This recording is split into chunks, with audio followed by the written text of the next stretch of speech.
நமஸ்காரம். மீனாட்சிதாசன் பேசுகிறேன். ஆலயம் அறிவோம் பகுதி 133 திருமலை திருப்பதி திருவேங்கடமுடையான் திருக்கோவிலை பற்றி சொல்லிட்டு வரேன். பெருமாள் அகஸ்தியருடைய ஆசிரமத்தில் தங்கறதைத்தான் நேற்றைக்கு பார்க்க ஆரம்பித்தோம். அதாவது இந்த கதையோட சின்ன ரீகேப் சொல்கிறேன். ஸ்ரீனிவாச பெருமாளுக்கும் தாயாருக்கும் திருக்கல்யாணம் முடிந்தது. தாயார் அழைச்சிண்டு பெருமாள் திருமலையை நோக்கி புறப்படுறார். போகிற வழியில் அகஸ்தியருடைய ஆசிரமம் இருக்குது. அந்த ஆசிரமத்துக்கு போய் அகஸ்தியர் 2 பேரும் பார்க்குறா. அகஸ்தியர் அன்பை உபசரித்து பெருமாளை பார்த்து கேட்குறார், அடுத்து என்ன பிளான்னு கேட்க, உடனே ஸ்ரீனிவாச பெருமாள் சொல்கிறார், நாங்கள் இந்த மாதிரி மலைக்கு போகிறோன்னு சொன்ன உடனே அகஸ்தியர் சொல்கிறார், சாஸ்திரப்படி 6 மாதங்கள் கல்யாணம் முடிந்த நாளிலிருந்து மலையேறக்கூடாது. அதாவது கல்யாணம் ஆறுதுன்னா அதுலேருந்து 6 மாதங்கள் மலையேறக்கூடாதுன்னு சாஸ்திரம் சொல்கிறதே, எப்படி நீ இப்போ மலைக்கு போவேன்னு கேட்க பெருமாள் உடனே பதில் சொல்கிறார், நான் இந்த ஆசிரமத்திலேயே 6 மாதம் தங்கலான்னு இருக்கேன், இடம் கொடுப்பியான்னு கேட்க அகஸ்தியருக்கு ஒரே ரொம்ப சந்தோஷம். பெருமாளும் தாயாருமாக கல்யாணம் ஆன புதுசில் எங்கள் வீட்டில் வந்து தங்குறாருன்னா அது நாங்கள் பண்ண பாக்கியம் அப்படின்னு சொல்லி அகஸ்தியர் அன்பை உபச்சாரம் பண்ணுறார். அந்த விஷயத்தை தான் நேற்றைக்கு அனுபவித்தோம்.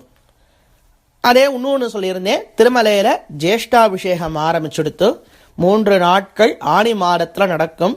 அது நேற்று இன்று நாளையாக 3 நாட்கள்.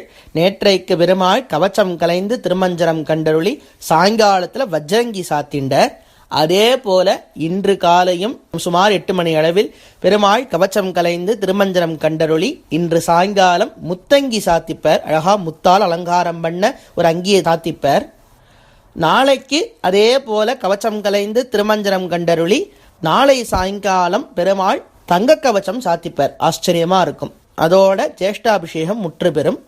அந்த விஷயத்தையும் நேற்றைக்கு அனுபவித்தோம். இப்போ திருப்பி நம்ம கதைக்கு போயிடுவோம்.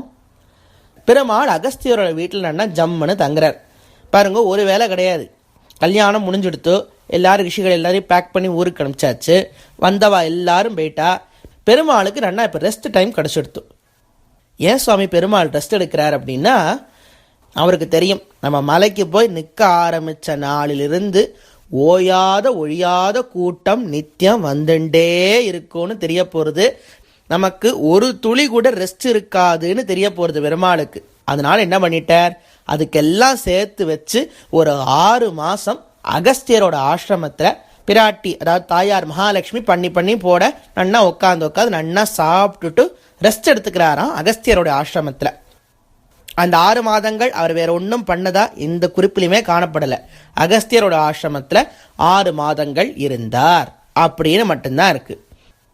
வேற எங்கேயா வெளியில் போனோம், அதெல்லாம் சுற்றி பார்த்தோம், அதெல்லாம் ஒன்றும் பண்ணல பெருமாள். நல்லா ரெஸ்ட் எடுத்துக்க போகிறேன், ஏன்னா நான் வருஷம் பூரா அங்கே மலையில் போய் நிற்க போகிறேன், அதனால் இப்போ ரெஸ்ட் எடுத்துக்கிறேன்னு சொல்லி பெருமாள் முடிவு பண்ணி ரெஸ்ட் எடுக்க ஆரம்பிச்சிட்டார்.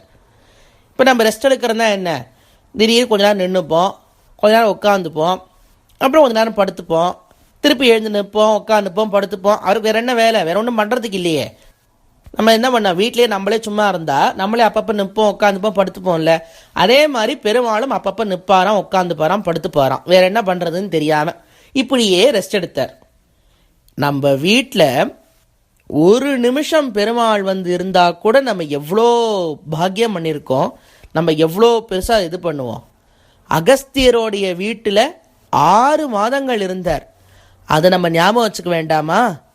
அதுக்காக அவர் எந்த இடத்துல இருந்தாரோ, அகஸ்தியருடைய ஆசிரமம் எந்த இடத்துல இருந்ததோ அதுவே இப்போ ஒரு அழகான கோவிலாக மாறியிருக்கு. ரொம்ப அழகான கோவில். அந்த ஊருக்கு பெயரே ஸ்ரீனிவாச மங்காபுரம்னு. ஸ்ரீனிவாச மங்காபுரம் கல்யாண வெங்கடேஸ்வர சுவாமியா பெருமாள் ஆச்சரியமாக சேவை சாதிக்கிறார். விஜயநகர பேரரசு மன்னர்களால் கட்டுவிக்கப்பட்ட அழகான கோவில். அந்த காலத்திலேயே அந்த இடத்துல பெரிய கோவில் கட்டியிருக்கா, பெரிய ராஜகோபுரத்தோட. பெருமாள் திவ்யமாக சேவை சாதிக்கிறார். அந்த இடத்துல தான் அகஸ்திய ஆசிரமம் இருந்தது. அந்த இடத்துல தான் பெருமாள் 6 மாதங்கள் தங்கினர். 6 மாதம் தங்கியிருக்காருன்னா அந்த இடம் எவ்வளோ புனிதத்துவம் பெற்றிருக்கும் பாருங்கோ. அழகான கோவில். அந்த கோவிலை தான் இப்போ தரிசனம் பண்ண போகிறோம். பெரிய ராஜகோபுரம். அந்த ராஜகோபுரத்துக்குள்ளே நுழையும் பொழுதே ஒரு பக்கத்தில் சேவிச்சேன்னா அன்னமாச்சாரியாருடைய திருமேனியும் அன்னமாச்சாரியோட பிள்ளை பேரன் ஆகிய இருவரின் திருமேனிகளும் அப்படியே செதுக்கியிருப்பா. யாரு சுவாமி அன்னமாச்சாரியாள்னா, அவளுடைய கதையை நான் பின்னாடி சொல்லுவேன். ஆனால் படம்லாம் வந்திருக்கு. அன்னமையா அப்படின்னு சொல்லி நம்ம படம்லாம், நாகார்ஜுன் நடித்த படம்லாம் பார்த்துருக்கோம். அன்னமாச்சாரியாருங்கிறவர் ஒரு பெரிய பக்தர். பெருமாளுக்குனே திருமலையப்பனுக்குனே பிறந்து வளர்ந்த ஒரு பெரிய பக்தர். அவர் நிறைய கீர்த்தனைகள்லாம் பாடியிருக்கார் பெருமாள் மேல. அவருடைய வம்சாவளியினர், அதாவது அன்னமாச்சாரியருடைய பையனுக்கு பெத்த திருமலாச்சாரியார்னு பெயர், அவருடைய பிள்ளைக்கு சின்ன திருமலாச்சாரியார்னு பெயர். அதாவது அன்னமாச்சாரியார், அவருடைய பையன் பெத்த திருமலாச்சாரியார், அவருடைய பையன் சின்ன திருமலாச்சாரியார். அதாவது அன்னமாச்சாரியோட பேரன் தான் சின்ன திருமலாச்சாரியார். அந்த சின்ன திருமலாச்சாரியார் தான் இந்த கோவிலை புனர் உத்தரணம் பண்ணார். அதாவது விஜயநகர பேரரசு காலத்தில் இந்த கோவிலை கட்டிட்டா. அதுக்கப்புறம் இந்த கோவில் கொஞ்சம் சிதிலம் அடைஞ்சு போக புனர் உத்தரணம் பண்ணது இந்த சின்ன திருமலாச்சாரியார். அதனால தான் அந்த கோபுர வாசல்லையே அவளுக்கு அழகான திருமேனிகள் இருக்கு. அவளையும் சேவிச்சுண்டு போவோம். நல்ல பெரிய ராஜகோபுரம், அழகான மதில்களுடன் கூடிய கோவில். அதெல்லாம் தாண்டி உள்ள போனேன்னா ஒரு பெரிய மண்டபம் இருக்கும், சிற்ப வேலைப்பாடுகள் நிறைந்த மண்டபம். அதையும் தாண்டி உள்ள போனேன்னா கர்ப்ப கிரகத்துக்கு வாசல்ல ஜெய விஜயாளுடைய துவாரம். அந்த துவாரத்தையும் தாண்டி உள்ள போனா ஆச்சரியமா பெருமாள் சேவை சாதிக்கிறார். நின்ன திருக்கோலத்துல பெரிய பெருமாளா நீண்ட நெடிய திருமேனியா கல்யாண வெங்கடேஸ்வர சுவாமியா சேவை சாதிக்கிறார். ஏன்னா இங்கேதான் கல்யாணம் முடிஞ்சு வந்து தங்கியிருக்கா. அப்படின்னா மங்களகரமா கல்யாணி தாயாரோட கல்யாண வெங்கடேஸ்வர சுவாமியா அங்கேயே பெருமாள் திவ்யமா சேவை சாதிக்கிறார். மார்புல வக்ஷஸ்தல லட்சுமியோட பரதஹஸ்தம் கட்டிஹஸ்தம் சங்கு சக்கரம் ஏந்திண்டு பெருமாள் நெடிய திருமேனியா சேவை சாதிக்கிறார். இதுல ஒரு விசேஷம் என்னன்னா, இந்த திருமலையுடன் சம்பந்தப்பட்ட கோவில்கள் இருக்கு தெரியுமா. அதாவது இந்த ஸ்ரீனிவாச கல்யாணத்துல நம்ம எவ்வளோ கோவில்கள் பார்த்தோம். நாராயணவனம் பார்த்தோம், அப்பலாயகுண்ட க்ஷேத்திரம் பார்த்தோம், அப்படி இப்படி நிறைய கோவில்கள்லாம் பார்த்தோம். அதை தவிர இந்த ஸ்ரீனிவாச பெருமாள் அப்படின்னு பெயர் வச்சுண்டு இந்த திருமலையப்பனுடைய ரெப்ளிகா வேற ஏதாவது கோவிலெல்லாம் இருக்கும் தெரியுமா. நான் சொல்றது புராதனமான கோவில்கள்ல. அந்த எல்லா கோவில்களோட கம்பேர் பண்ணும் பொழுது, ஏன் திருமலையப்பனையே கம்பேர் பண்ணும் பொழுது, திருவேங்கடமுடையான் மலைக்கு மேல இருக்காரே அவரோட கூட கம்பேர் பண்ணும் பொழுது பெரிய திருமேனி அப்படின்னு பார்த்தா இந்த ஒரே கோவில்ல மட்டும்தான் இருக்கு. இவர் தான் இருக்கிறதுலே டாலஸ்ட், ஹைட்டு ரொம்ப ஜாஸ்தி இந்த பெருமாள், எல்லா ஸ்ரீனிவாச பெருமாளை காட்டிலும். திருப்பவும் சொல்றேன், நான் புராதனமாக கட்டப்பட்ட கோவில்களை பற்றி சொல்லிட்டு வரேன். இவர் தான் இருக்கலே பெரிய பெருமாள், ரொம்ப ஹைட்டு ஜாஸ்தி.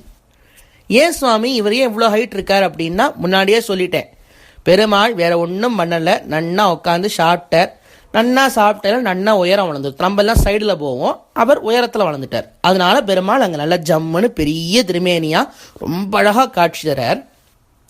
அந்த சன்னதியிலேயே நீங்கள் சேவிச்சுட்டேன்னா ஒரு பக்கம் அழகான லக்ஷ்மி நாராயணராகவும் மற்றொரு பக்கம் ரெங்கநாத பெருமாளும் காட்சி தரா. மூலவர் கல்யாண வெங்கடேஸ்வர சுவாமி நின்றுருப்பார், லக்ஷ்மி நாராயணர் உட்கார்ந்துருப்பார் மடியில மகாலட்சுமியோட. இந்த பக்கம் ரங்கநாதர் படுத்துருப்பார். நான் முன்னாடியே சொன்னேன், இந்த அகஸ்தியருடைய ஆசிரமத்தில் பெருமாளுக்கு வேற எந்த வேலையும் இல்லை, நிற்பார், உட்காந்துப்பார், படுத்துப்பார்னு. அதை நிரூபிக்கும் வகையில் 3 கோலங்களோட, நின்ன திருக்கோலம், அமர்ந்த திருக்கோலம், சயன திருக்கோலத்தோட பெருமாள் அங்கே ஆச்சரியமாக சேவை சாதிக்கிறார். இது வேறு எந்த கோவிலையுமே நீங்கள் பார்க்க முடியாது. ஒரே கர்ப்ப கிரகத்துக்கு பக்கத்திலேயே 3 திருக்கோலங்கள் ஒரே இடத்துல நின்றுண்டே சேவிக்கலாம். அந்த சிறப்பு இந்த கல்யாண வெங்கடேஸ்வர சுவாமி கோவிலில் மட்டும்தான் இருக்கு. அழகான கோவில். அந்த 3 பேரையும் சேவிச்சுப்போம். அது முடிந்து ஸ்ரீனிவாச பெருமாள் நிற்கிறாரோன்னோ, அவர் நிற்கிற காலுக்கு கீழே பார்த்தேன்னா அழகான சில விக்கிரகங்கள் இருக்கும். போகமூர்த்தின்னு பேரு. அந்த விக்கிரகங்கள் பார்த்தேன்னா யாருடையதுன்னு பார்த்தா அன்னமாச்சாரியார் தொட்டு பூஜை பண்ண விக்கிரகம்தான் இப்போ அங்கே இருக்கு. அதாவது இந்த மாதிரி பெரிய பெரிய மகான்கள்லாம் இருக்கான்னா அவ சில ஆராதன தேவதைகள்லாம் வச்சுப்பா. இப்போ நம்ம எக்ஸாம்பிளாக சொல்லணும்னா, தமிழ்நாட்டில் தியாகராஜர் இருந்தார். அதாவது தியாக பிரம்மம்னு சொல்லி ரொம்ப நன்னா பாட்டு பாடுவார். நம்ம சங்கீத மும்மூர்த்திகளில் ஒருத்தர். எக்கச்சக்கமான கீர்த்தனைகள் எழுதியிருக்கார் ராமர் மேலே. ராமர் பிரத்யட்சமாக வந்திருக்கார். அந்த தியாகராஜருடைய அதிஷ்டானம் சமாதி வந்து காவிரி ஆத்தங்கரையில் திருவையாறு அப்படிங்கிற ஊரில் இருக்குது. கும்பகோணத்துக்கு பக்கத்தில் திருவையாறு. அந்த திருவையாறு தியாகராஜருடைய சமாதி இருக்குது. அந்த அதிஷ்டானத்துக்குள்ளே போய் நீங்கள் சேவிச்சேன்னா தியாகராஜர் தொட்டு பூஜை பண்ண ராமருடைய விக்கிரகம் இருக்கும். அது அவர் பூஜை பண்ண விக்கிரகம். அது ரொம்ப விசேஷம். அதே மாதிரி நம்ம எல்லாருக்கும் தெரியும் ராகவேந்திரர். மந்திராலயத்தில் ராகவேந்திரர் இருந்தாரே, அவர் ஒரு பெரிய மகான். அந்த ராகவேந்திரர் தொட்டு பூஜை பண்ண ராமர் மூலராமர்னு பெயர். அவரும் இன்னி வரைக்கும் மந்திராலயத்தில் அந்த மடத்தில் இருக்கார். நீங்கள் போய் சேவிச்சல்னா உங்களுக்கு பார்க்கலாம். அந்த மந்திராலய மடாதிபதி எங்கெல்லாம் போகிறாரோ கூடவே சேர்த்து அந்த ராமர் எடுத்துட்டு போவார். மூலராமர்னு பெயர். அவர் தொட்டு பூஜை பண்ண அந்த ராமர் இருக்கார். அதே போல இங்க அன்னமாச்சாரியார் தொட்டு பூஜை பண்ண ஆச்சரியமான பெருமாள் விக்கிரகம் இந்த கோவில்ல தான் இருக்கு. கல்யாண வெங்கடேஸ்வர சுவாமி கோவில்ல தான் இருக்கு. திருமலையில கூட இல்லை. அது இங்க வச்சிருக்கா. ஏன்னா அவருடைய பேரன் தான் இந்த கோவிலே புனருத்தரம் பண்ணார். அவ வம்சாவளியே இந்த கோவிலுக்கு மேல அவ்வளோ அட்டாச்மெண்ட்டாம். அதனால அவ வம்சாவளியா பூஜை பண்ணிட்டு வந்த அந்த ஸ்ரீனிவாச பெருமாளுடைய அழகான விக்கிரகம் இங்க கல்யாண வெங்கடேஸ்வர சுவாமி கோவில்ல இருக்கு. அதையும் நீங்க சேவிச்சுக்கலாம். இத்தனை பெருமைகள் இந்த கோவில்ல இருக்கு. இந்த 3 திருக்கோலங்கள் சொன்னேன். பெருமாள் இருக்கிறதே உயரமான பெருமாள்னு சொன்னேன். அன்னமாச்சாரியருடைய பேரனான சின்ன திருமலாச்சாரியார் புனருத்தாரணம் பண்ண கோவில்னு சொன்னேன். இதுக்கப்புறம் இந்த கோவில் நீண்ட நாட்களாக பூஜை நடக்காமல் சிதிலமடைந்து விட்டது. ஏன்னா ரொம்ப வருஷங்கள் ஆயிடுத்து. அன்னமாச்சாரியருடைய வாழ்ந்த காலம் அப்படின்னு பார்த்தீங்கன்னா 1400களில் இருந்தார். அதுக்கப்புறமா ரொம்ப வருஷங்களா இந்த கோவில் வந்து அப்படியே யாரும் கவனிப்பாரின்றி அப்படியே இருந்துடுத்து. அப்பதான் பெருமாள் ஒரு ஆச்சரியத்தை நிகழ்த்துறார்.